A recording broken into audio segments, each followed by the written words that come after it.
Assalamualaikum warahmatullahi wabarakatuh. Alhamdulillahirrabbilalamin.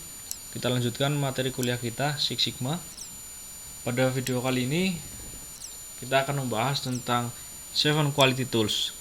Setelah pada materi-materi sebelumnya kita membahas tentang model-model peningkatan kualitas, pada video kali ini dan materi selanjutnya kita akan banyak membahas tentang tools ataupun alat-alat yang digunakan untuk peningkatan kualitas tersebut. 7 quality tools ya, atau 7 alat pengendalian kualitas. Quality control 7 tools ya, atau 7 quality tools, alat dasar yang digunakan untuk memecahkan permasalahan yang dihadapi oleh produksi ya, terutama pada permasalahan yang mempunyai kaitan dengan kualitas atau mutu. Apa saja 7 quality tools itu sendiri? Kita mengenal ada cause and effect diagram atau disebut juga dengan fishbone diagram. Kemudian ada check sheet, ada Shewhart control chart, histogram, Pareto chart, scatter diagram, dan flow chart. Pada materi kali ini kita akan membahas 3 tools sekaligus. Ada cause and effect diagram, kemudian ada check sheet dan Shewhart control chart.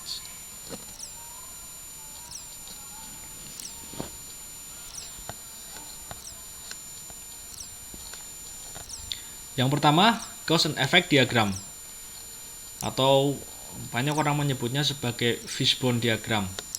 Diartikan sebagai merupakan salah satu alat atau tools dari quality control 7 tools yang digunakan untuk mengidentifikasikan dan menunjukkan hubungan antara sebab dan akibat agar dapat menemukan akar penyebab dari suatu permasalahan.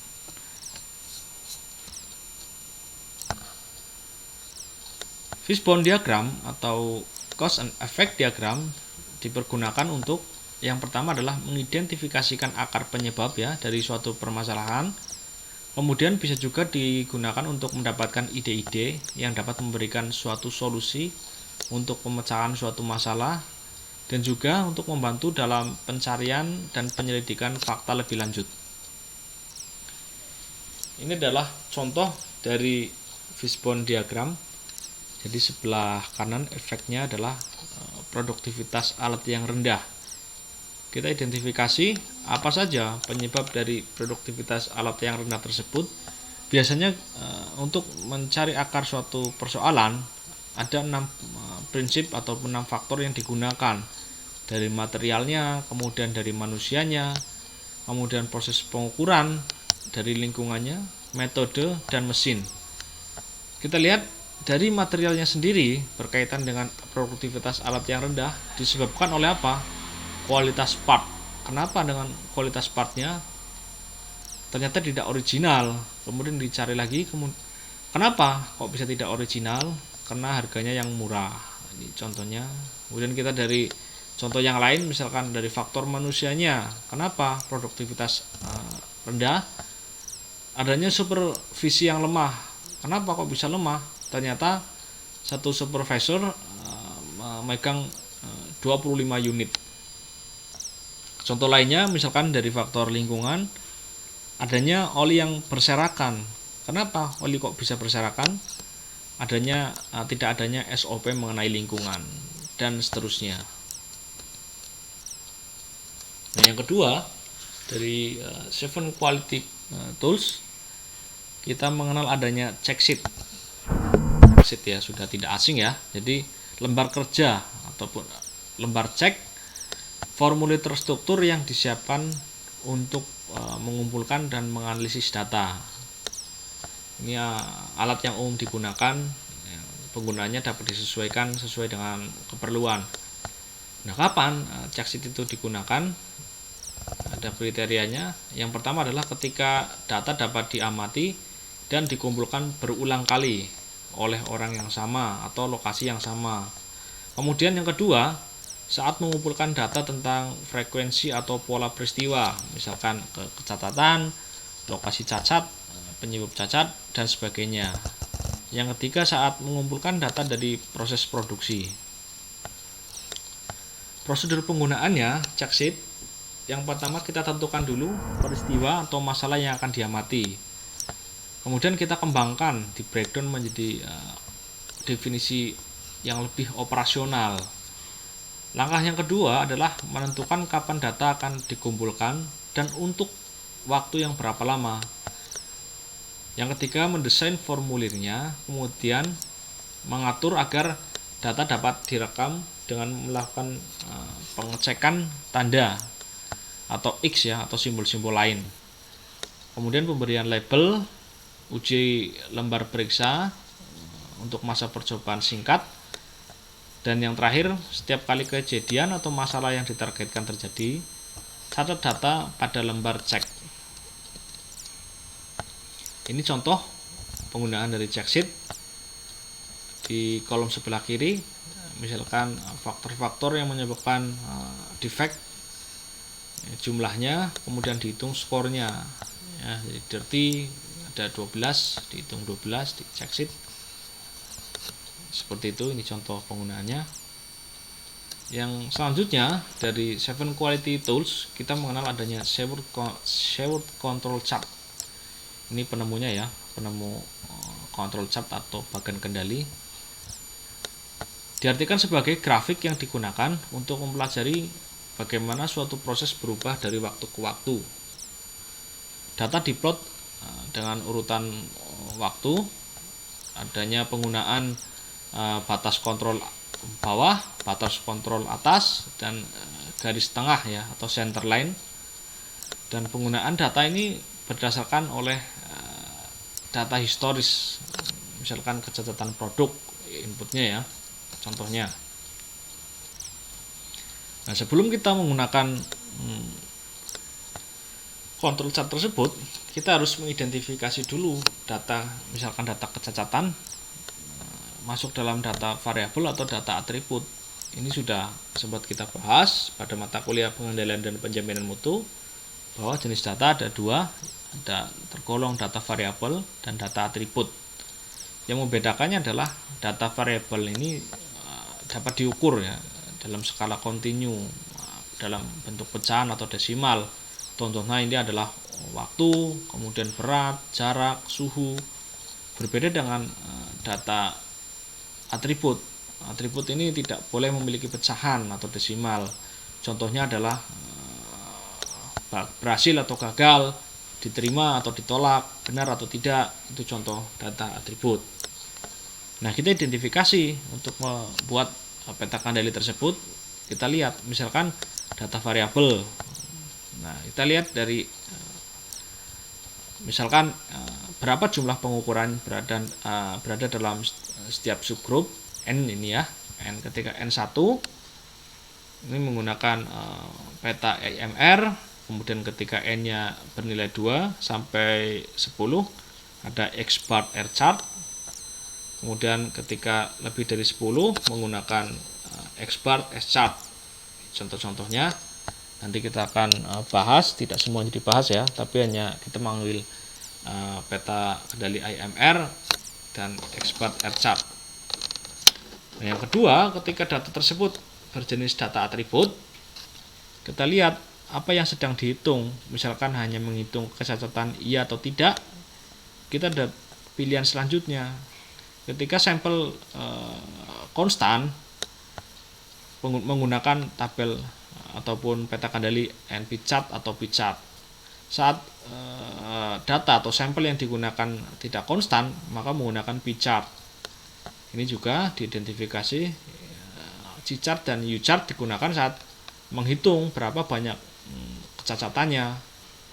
Berlaku juga tentang penggunaan datanya, konstan ataukah tidak. Jika ukuran sampel konstan, maka menggunakan C chart. Kemudian ketika data sampelnya tidak konstan, maka bisa menggunakan C chart ataupun U chart. Ini contoh peta kendali dari data variabel ya, AMR. Ini N-nya bernilai 1. Nah, ini 1 ya, N-nya 1 kali pengamatannya.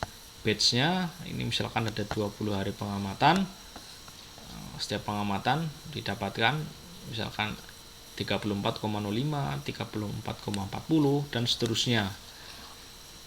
Bagaimana kita mengubahnya menjadi peta kendali ini? Kita hitung dulu rata-ratanya, nilai rata-rata dari pengamatannya dijumlahkan, kemudian dibagi dengan batch-nya. Misalkan hari pengamatan didapatkan 34,09. Inilah yang akan kita gunakan sebagai nilai tengah. Ini adalah X-bar-nya ya. Dan ini adalah R-chart, ini adalah rank. Rank itu apa? Rank itu adalah selisih dari misalkan data pengambilan hari pertama dengan hari kedua. Kita lihat selisihnya, ini dalam bentuk positif, 34,05 dikurangi 34,40 bernilai negatif, tapi harus rank itu bernilai positif, jadi 0,35 dan seterusnya. Selisih kita dapatkan rata-ratanya adalah 0,57. Ini adalah rata-rata rank yang digunakan, 0,57. Setelah kita mendapatkan nilai tengah atau center line, kita harus mencari dulu batas atasnya, batas kontrol atas atau upper control limit dan lower control limit atau batas bawahnya. Rumusnya seperti apa? Nanti kalian bisa baca dan pahami. Ini jadi ada UCL didapatkan D4 kali rata-rata nilai MR atau rata-rata R, dan perlu diketahui nilai D4, nilai D3, kemudian ada juga nilai D2. Ini adalah nilai tabel ya yang sudah ditentukan sebelumnya, nilai konstantanya berdasarkan nilai tabel dengan N sama dengan 1. Nanti saya berikan nilai tabelnya, dan ini dimasukkan, didapatkan nilai UCL-nya, batas atasnya menggunakan rumus 1,87, batas bawahnya 0. D3-nya ternyata dalam tabel ditemukan 0. Ini 187 dan batas bawahnya 0. Ini untuk rank ya. Kemudian untuk nilai X-nya, nilai datanya, data ini didapatkan menggunakan rumus UCL 35,61 dan LCL-nya 32,57. Kemudian data ini kita plotkan, kita masukkan ke dalam peta kendali ini, dan didapatkan adanya satu data yang keluar dari peta kendali, atau bisa kita sebut sebagai batas toleransi kecacatan. Ini adalah garis tengah.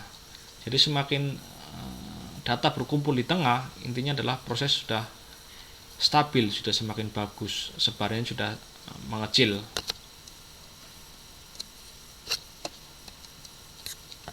Yang kedua, kita X-bar dan R-chart ya. Perbedaannya apa? Ketika tabel yang pertama tadi N-nya bernilai 1 dan N di sini adalah bernilai lebih dari 1 ya, atau tepatnya di bawah 10. Ketika nanti N di atas 10 menggunakan X-bar, S-chart ya, berbeda lagi.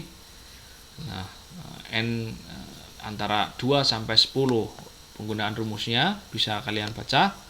Jadi kontrol batas kontrol atas didapatkan. Nah, ini ada nilai A2, ini juga berasal dari tabel. Nah, ini tabel di sebelah kanan. Bisa kalian lihat A2 dengan N sama dengan 5. Nanti ada contoh soalnya ya, menggunakan N sama dengan 5. Dan ada dua peta X dan rank.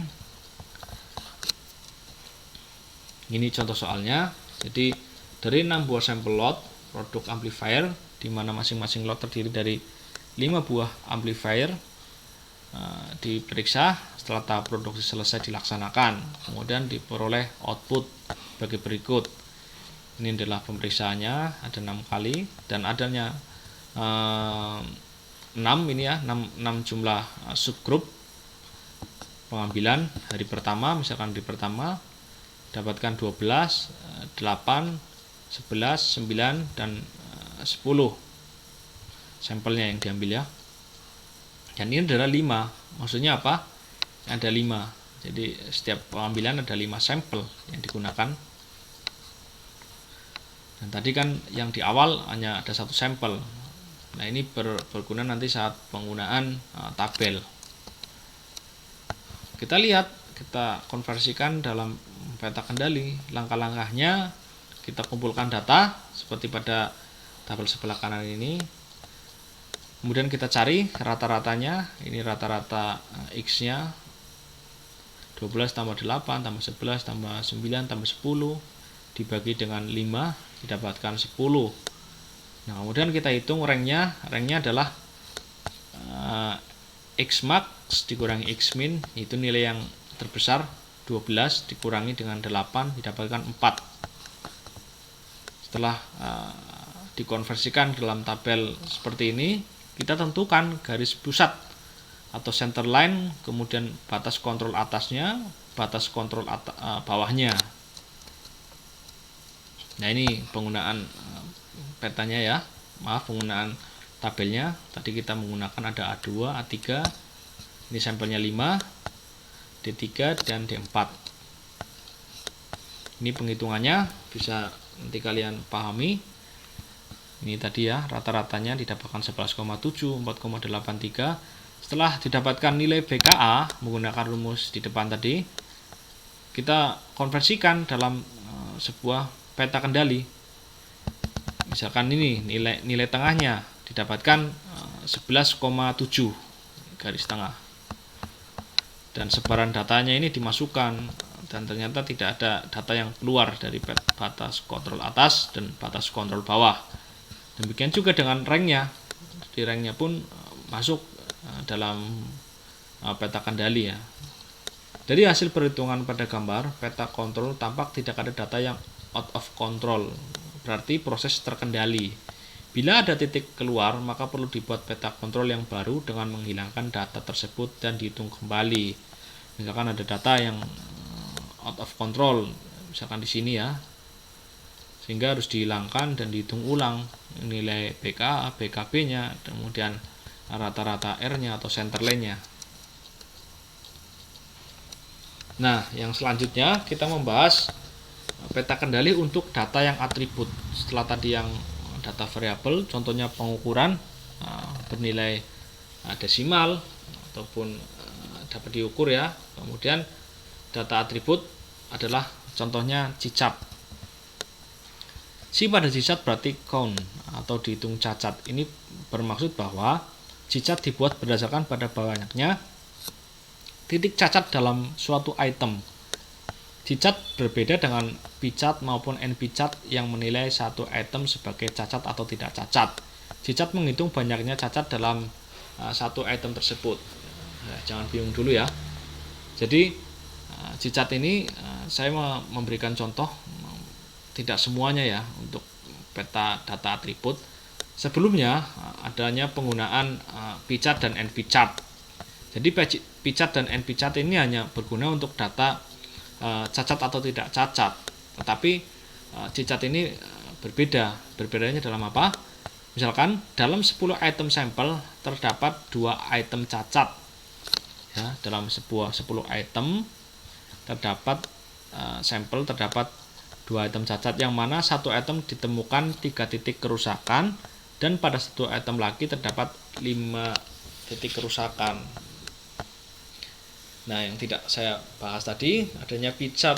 Misalkan picat hanya menghitung proporsinya, berarti 2 item cacat dari 10 item ya. Jadi proporsinya 2/10, 0,2. Kemudian npicat akan menunjukkan jumlah cacat sebanyak 2 item. Ada berapa ini? 2 item. Satu item ada 3 kerusakan dan satu item 5 kerusakan.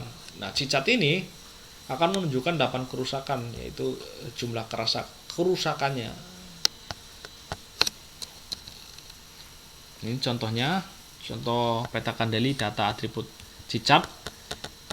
Misalkan dari 26 handphone yang masing-masing berisi 100 chip, kita menemukan total jumlah cacat sebanyak 516. Nah, ini contohnya ya. Ini total ada 516 cacat dari 100 chip. Sampel 1, 2. Nah, ini ada setiap sampelnya itu adalah ada 100 yang dipakai. Jumlah cacat 21, kemudian misalkan di hari kedua didapatkan dari 100 didapatkan 24 kerusakan, dan seterusnya. Totalnya adalah 516.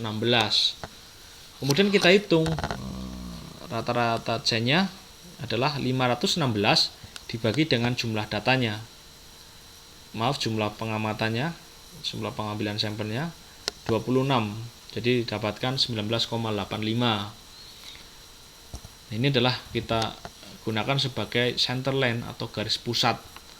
Setelah didapatkan garis pusat, kita hitung upper control limit dan lower control limit atau batas kontrol atas, batas kontrol bawah menggunakan rumus ya. Jadi nilai rata-rata tengahnya ditambah 3 dikalikan dengan akar dari nilai tengahnya, didapatkan nilai batas atasnya 33,21, batas bawahnya 6,48. Setelah didapatkan nilai ini, kita masukkan dalam peta kontrolnya seperti ini ya, batas kontrol atas, batas kontrol bawahnya, dan data-data yang ada diplotkan, data-data catatan produknya tadi dimasukkan, dan ternyata ditemukan adanya dua produk yang di luar proses kendali, sehingga untuk stabilisasi data ini harus dibuang dan kemudian dihitung kembali menggunakan cara yang sama.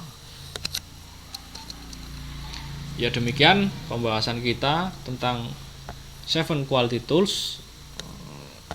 Dilanjutkan dengan materi selanjutnya. Ya, semoga memberikan manfaat. Wassalamualaikum warahmatullahi wabarakatuh.